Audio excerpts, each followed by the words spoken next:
Well, a very good evening to you. Thanks for clicking onto this UK and Europe video blog for this evening. We have yet another system passing across the British Isles over the course of today, Ireland and the British Isles, should I say, and we have seen wind gusts in excess of 80 miles an hour at the Tay Road Bridge. I believe not that long ago, a few hours ago, we've seen a gust to 70 miles an hour at the Erskine Bridge.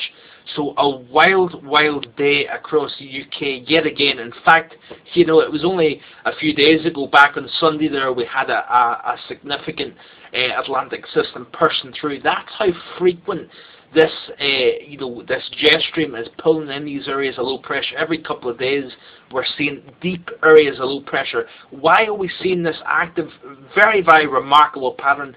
Folks, I know you're desperate to see the cold and the snow, but let's sit back and just appreciate the power of this pattern.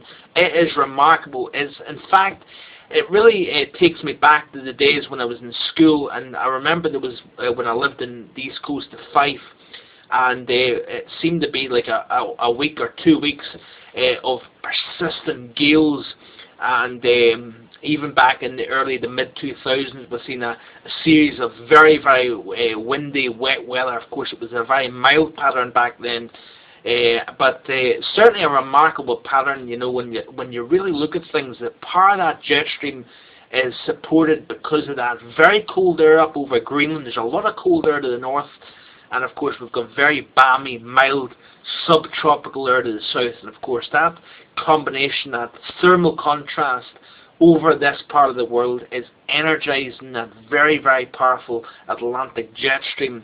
But let's take a quick look. There's a couple of interesting features I want to look at. Number one here, this is actually off my Facebook page, an image that I uploaded earlier that I first seen off the AccuWeather.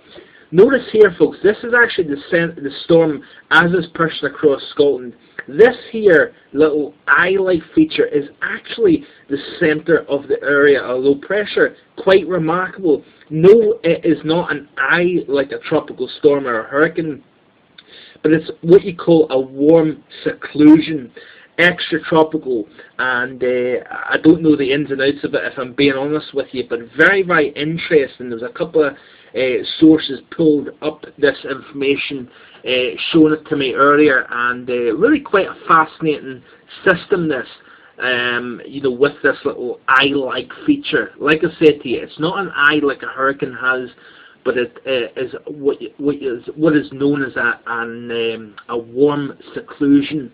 But let's take a look at this image off the Met Office website. You can see here the storm centre here quite clearly defined, and the cold front. The cold front, of course, had a band of very heavy rainfall that pushed across the country over the course of last night. Of course, as the cold front approaches, this band of cloud is actually pulling up moisture from the south, from the subtropics. Plenty of moisture to play with as that air flows from the south ahead of the front, and as that front pushes through, temperatures drop off, the winds change direction, and of course we've seen that over the course of today, as that this is basically the leading edge of the system itself. Once you have that cold front pushing through, then the winds dramatically increase, and like we've seen over the course of today. Let's skip through the sequence. You can see here the eye-like feature of this system. Remarkable to see this on satellite imagery. Pretty cool indeed. And you can see here that little, it really does, it looks like a little eye. Notice how it passes just to the north of Scotland. Strongest winds, of course, as I've alluded to in the past, to the south of this centre. And of course we've been seeing widely 60, 70, even 80 mile an hour wind gusts across the British Isles over the course of today. It's been windy across the north of England as well, North Wales and Western Wales, as well as across western parts of Ireland. Donegal, I'm sure, seen wind gusts in excess of 70 mile an hour. It wouldn't surprise me. But let's take a look at the upper level pattern of the European model. This is for today. Notice the cold air associated with the rear of the last system. So the Christmas Day storm pulled in this trough, so cold air here. Of course, we've got the mild air surging ahead of the system that we've got at the moment. So mild air pushing up from the southwest. But notice here, the system, as we push across, Progressing to Thursday, notice the cold air in the backside of the system. So Thursday and Friday is going to be pretty chilly indeed. We're going to be seeing temperatures 6 or 7 degrees at base across the north, perhaps not much above that even across the south. But a northwesterly airflow coming straight from Greenland, modified of course as it crosses the relatively warm North Atlantic waters. It's going to feel quite biting indeed over the course of Thursday. Looking ahead at Friday, you've got a more pronounced northwesterly flow. If this European model is correct, notice the chilly air across Scandinavia as well.